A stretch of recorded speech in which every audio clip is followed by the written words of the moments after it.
Persévérer dans les choses est un principe très important que nous devons comprendre si nous voulons être ce que Dieu veut que nous soyons, faire ce qu'il veut que nous fassions et avoir ce qu'il veut que nous ayons. Dieu a un travail pour vous.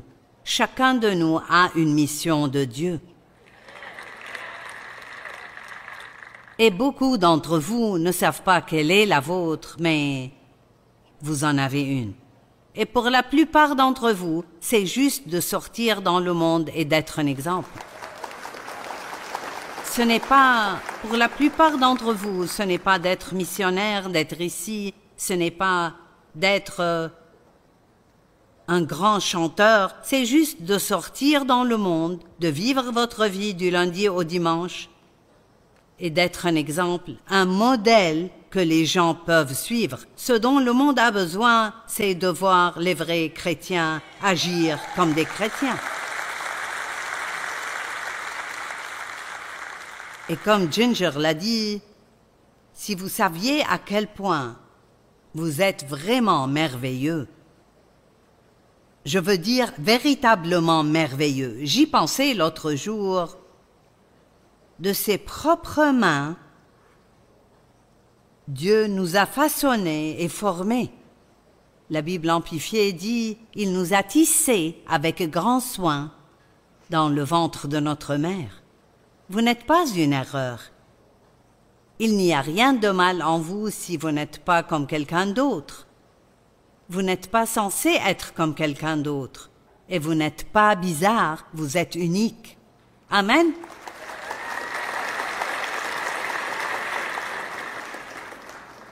Les souhaits ne font rien pour nous. J'aimerais ne plus avoir de dettes. J'aimerais pouvoir perdre du poids. J'aimerais que mon armoire soit rangée. Nous n'avons pas besoin de souhaits, mais de courage. Amen. Le vin est fait en mettant les raisins dans un pressoir. Et le vin représente souvent le pouvoir dans la Bible. Par exemple, la Bible dit que le vin nouveau ne peut pas être mis dans de vieilles outres, ce qui signifie qu'un nouveau pouvoir ne peut pas être donné à quelqu'un qui s'accroche aux anciennes habitudes. Si j'étais encore accroché à mes anciennes habitudes, je n'aurais pas la liberté que j'ai aujourd'hui. Et vous devez toujours être ouvert à de nouvelles choses, rien en dehors de la parole de Dieu. Mais ne pensez jamais que vous savez tout et qu'il n'y a rien que vous puissiez apprendre. Quelle que soit la dénomination à laquelle vous appartenez, la vôtre n'est pas celle qui sait tout.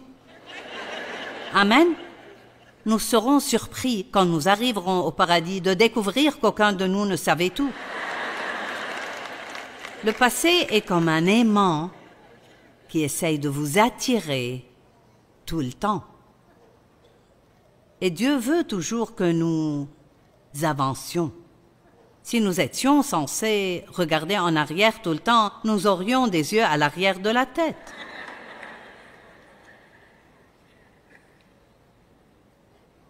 Nous repassons les vêtements pour en enlever les plis et Jésus revient pour une église sans tache, sans défaut ni ride.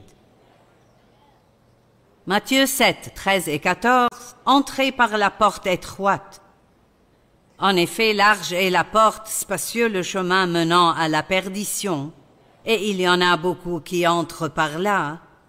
La grande porte, beaucoup entrent par là parce que c'est facile. Ça ne demande aucun effort. Vous avez beaucoup de compagnie sur la route large.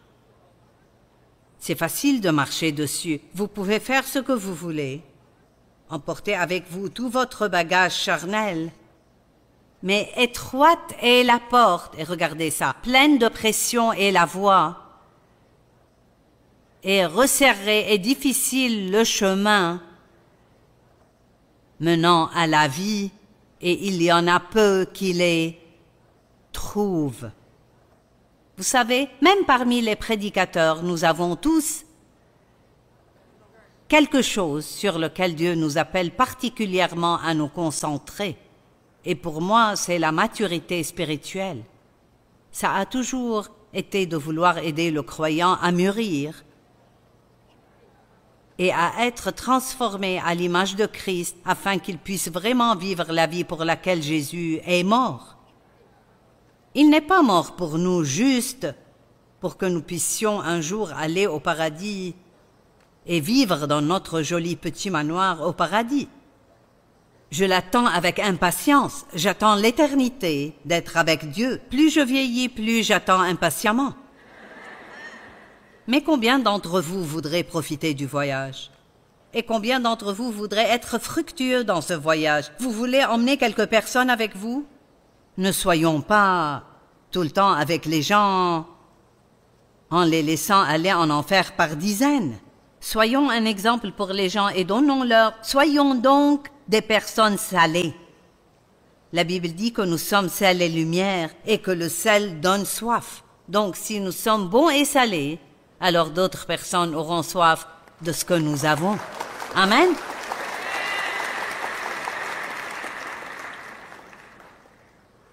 Ce soir, je veux parler de dépasser la douleur des émotions négatives. Vous avez déjà ressenti une émotion qui vous empêche de faire ce que vous devriez faire? Ces sentiments sont abondants, n'est-ce pas? Vous ressentez une chose un jour et une autre le lendemain. Et beaucoup d'entre vous ce soir, vous avez eu envie de venir et d'être ici toute la journée demain. Mais si vous vous réveillez le matin et vous n'en avez pas envie, que ferez-vous?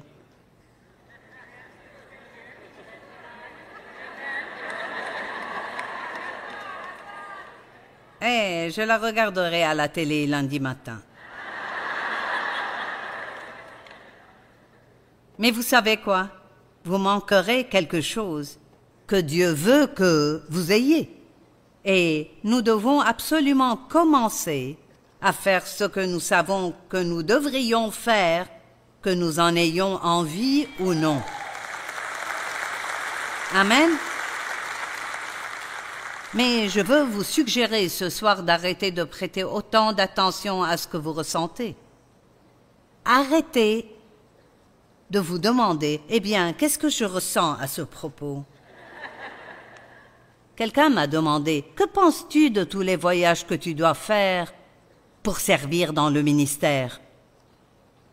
Et vous savez, ça m'a pris 1 minute et j'ai dit, je ne me suis pas posé la question depuis longtemps. Parce que si je le faisais, je ne me sentirais pas très bien.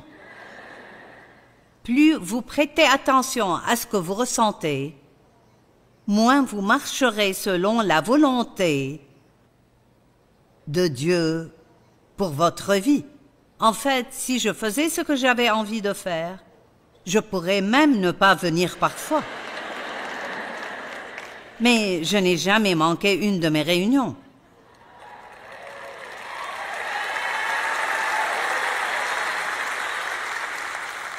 En 45 ans, je n'ai jamais quitté la scène pour aller aux toilettes. Avez-vous déjà pensé à des choses comme ça? Les gens se lèvent et courent aux toilettes, ils se lèvent et ils ne se soucient pas de savoir qui ils dérangent autour d'eux ou si cela dérange le prédicateur. Je ne pars jamais. Je ne peux aller nulle part. Et vous, pasteur Tommy, vous devez parfois passer aux toilettes quand vous êtes ici? Vraiment? Nous ne pouvons tout simplement pas toujours faire ce que nous avons envie de faire. Et nous devons arrêter de faire cela parce que cela fait partie de cette nature de l'âme qui doit mourir pour que Christ puisse vivre en nous et prendre cet espace qui lui appartient.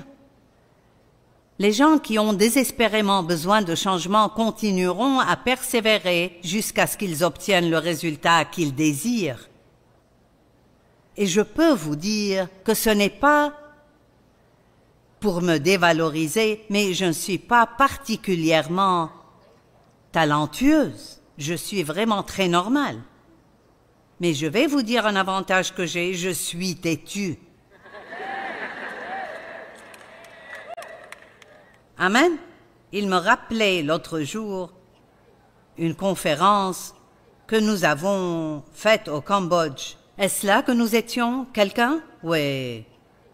Et les gens sont entrés dans le bâtiment et l'équipe de louange était là, mais ensuite, quelqu'un a coupé le courant et c'était un portail électrique et donc je ne pouvais pas entrer. Ils étaient tous entrés et je ne pouvais pas entrer. Et ainsi, le diable pensait qu'il avait gâché la réunion.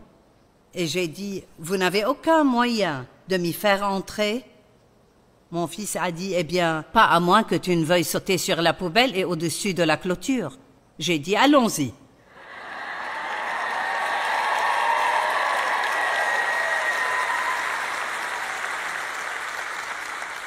Et ainsi, ils m'ont porté sur cette grande poubelle à l'extérieur et j'ai grimpé sur cette clôture et je suis passé de l'autre côté et des gars m'ont attrapé de l'autre côté. Et il n'y avait pas d'électricité, alors j'ai prêché avec un porte-voix. Et ils ont dit que cela a fait plus pour la ville que si le courant avait été rétabli et que si j'étais entré normalement parce qu'ils ont en fait vu quelqu'un persévérer. Allez. Comment pouvons-nous être remplis du Saint-Esprit et être des mauviettes? Eh bien, je ne peux pas faire ça, c'est trop dur. Il n'y a rien de trop dur pour Dieu et il est en nous. Oh, il y a tellement de domaines où nous devons persévérer. Je veux que vous alliez au chapitre 3 de Philippiens, en commençant au verset 10. Ça vient de la Bible amplifiée et on va y aller un peu lentement. Je veux vraiment que vous voyez ceci. C'est Paul et il dit « Mon but déterminé est de connaître Christ. » Waouh! Il n'a pas dit que son but déterminé était d'avoir un nouveau chameau ou un nouvel âne ou une tente plus grande. Puis-je vous dire qu'il n'y a vraiment rien de mal à demander à Dieu ce dont vous avez besoin? Mais nous n'avons pas besoin de passer beaucoup de temps à demander des choses à Dieu, parce que la Bible le dit clairement, si vous le cherchez d'abord, il ajoutera toutes choses. Nous devons viser une relation plus forte avec Dieu, pas plus de quelque chose d'autre dont nous avons déjà assez. Mon but déterminé, il a dit, je suis déterminé à connaître Christ.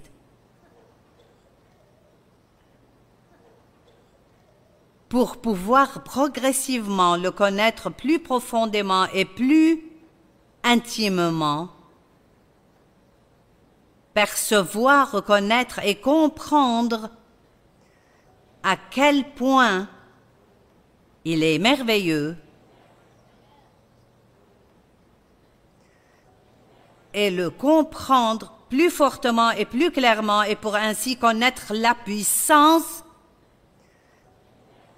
qui émane de sa résurrection exercée sur les croyants. Vous n'aimerez pas cette partie. Et connaître la communion à ses souffrances. Ses souffrances. Je sais que ce n'est pas un mot populaire, mais c'est un mot biblique. Vous dites, mais Jésus est mort pour nous délivrer de nos souffrances.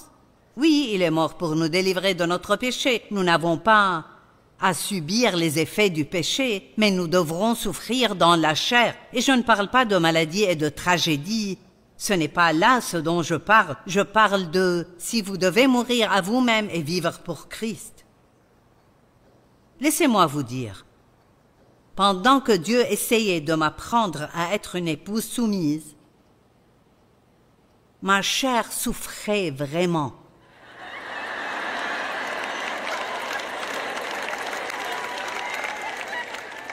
la douleur que je pouvais ressentir. Combien d'entre vous savent de quoi je parle? Très bien. Même si c'est quelque chose d'aussi simple que de ne pas avoir le dernier mot dans une dispute. Et vous savez que le Saint-Esprit vous dit de vous taire.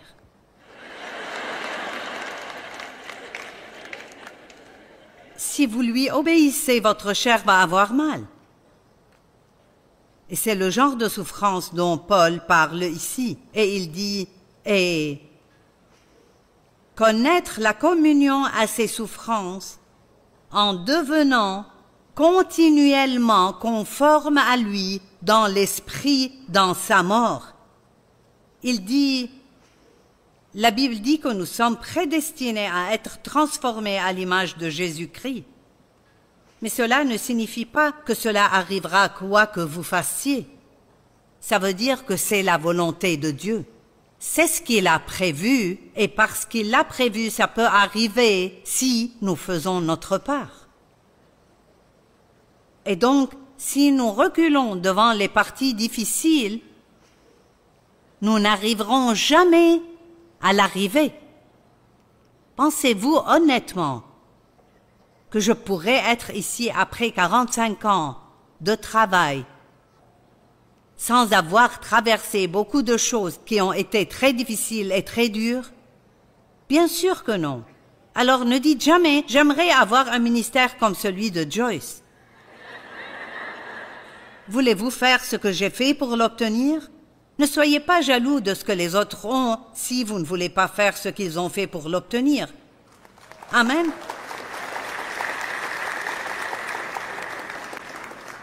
En devenant continuellement conforme à lui dans l'esprit, dans sa mort pour parvenir, d'une manière ou d'une autre, à la résurrection spirituelle et morale qui m'élève d'entre les morts, même alors que je suis dans ce corps. Savez-vous ce que ça veut dire? Il a dit, écoutez, je veux connaître Christ. Je veux être comme lui.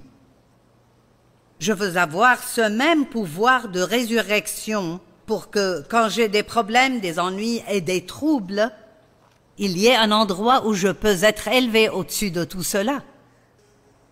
Vous voyez, nous pouvons être élevés au-dessus de ces choses. C'est presque comme l'aigle quand il est dans une tempête. Le courant descendant de la tempête les propulse au-dessus de la tempête et ils volent simplement assez haut et ils regardent la tempête.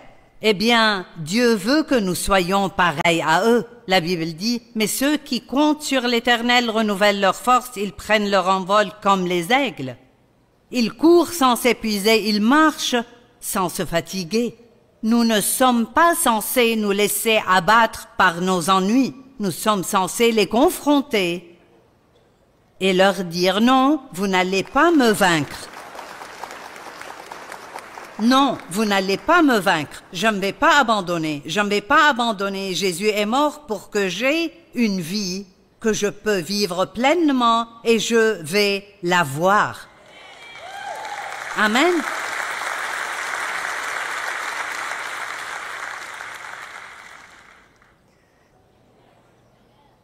Ce n'est pas que j'ai déjà remporté. Il dit, je n'y suis pas encore. Ou que j'ai déjà atteint la perfection, mais je cours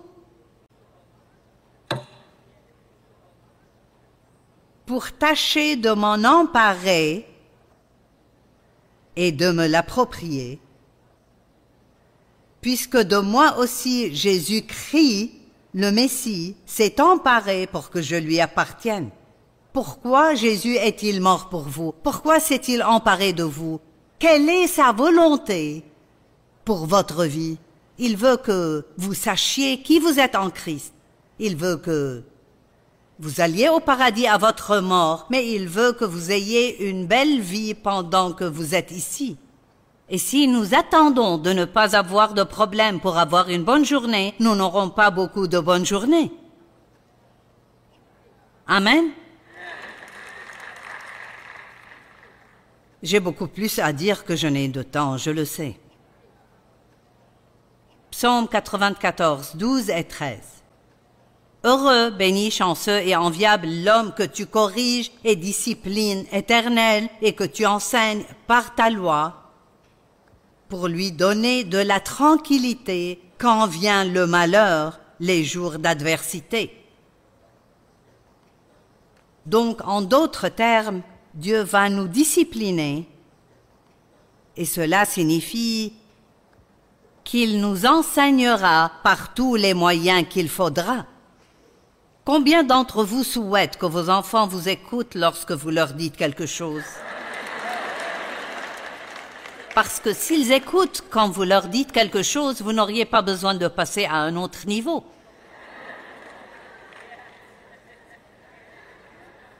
Eh bien, Dieu est pareil si seulement vous écoutiez. Si vous faisiez ce que le livre dit, nous n'aurions pas à traverser tout cela. Mais non, nous choisissons le chemin difficile. D'accord, on passera par là, mais je vais continuer à travailler avec vous et sur vous pour pouvoir travailler à travers vous. Vous m'entendez? Dieu continuera à travailler en vous jusqu'à ce qu'il puisse travailler à travers vous. Parce que vous avez une mission de Dieu et c'est d'influencer les autres.